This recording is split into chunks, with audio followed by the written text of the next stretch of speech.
Picture a king, crowned at 13, leading his army into battle at 16. But this is no ordinary warrior king. His hands are wrapped in bandages. His face, beneath a silver mask, is slowly being consumed by disease. He is a leper, and he is the last hope for the kingdom of Jerusalem. I'm Ibnul J. Farabi, and this is Echoes of the Ancients.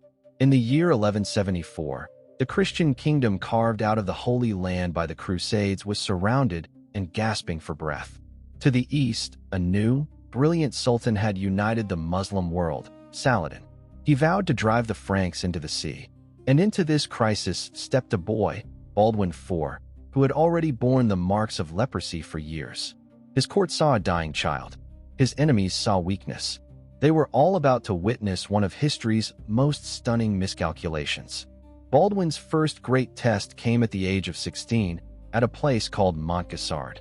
Saladin, confident in his overwhelming force, had invaded the kingdom, reaching dangerously close to the coast.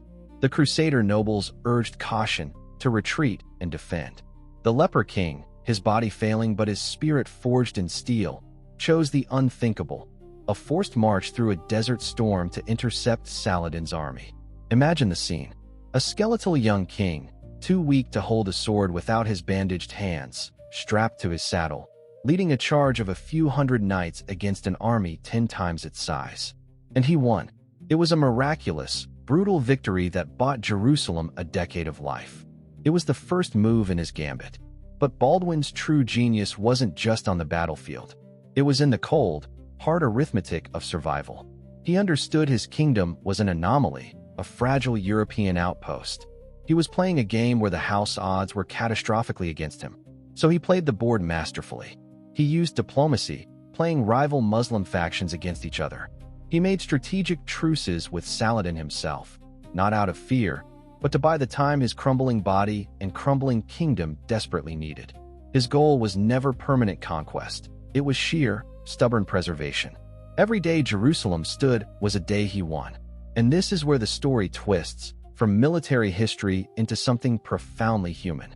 Baldwin IV was fighting a war on 2 fronts, against Saladin's empires and against his own flesh. As his disease progressed, he went blind. His extremities became numb, riddled with wounds. Yet he refused to be sidelined. He would be carried into battle on a litter, his presence alone a banner for his men. He was a living symbol, a paradox, the weakest body in the kingdom housing its strongest will.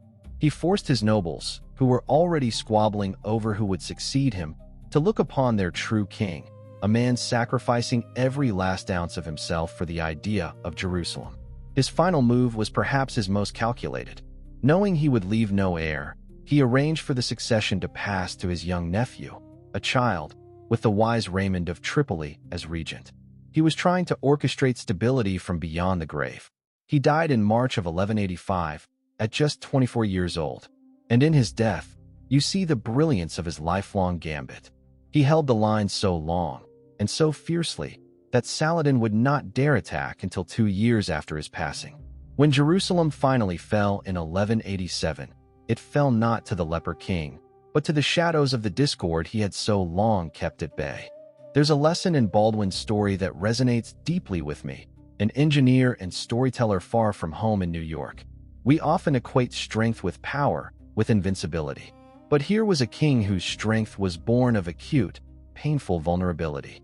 He had no illusion of lasting victory. His entire reign was a managed, dignified, ferocious delay, a testament to the idea that how you hold the line matters as much as the line itself. He wasn't defending an empire, he was defending a possibility. And for a time, with a broken body and a whole heart, he made the impossible last. This has been Echoes of the Ancients, a production of Light Knot Studios. Find more stories at https://www.lightknotstudios.com.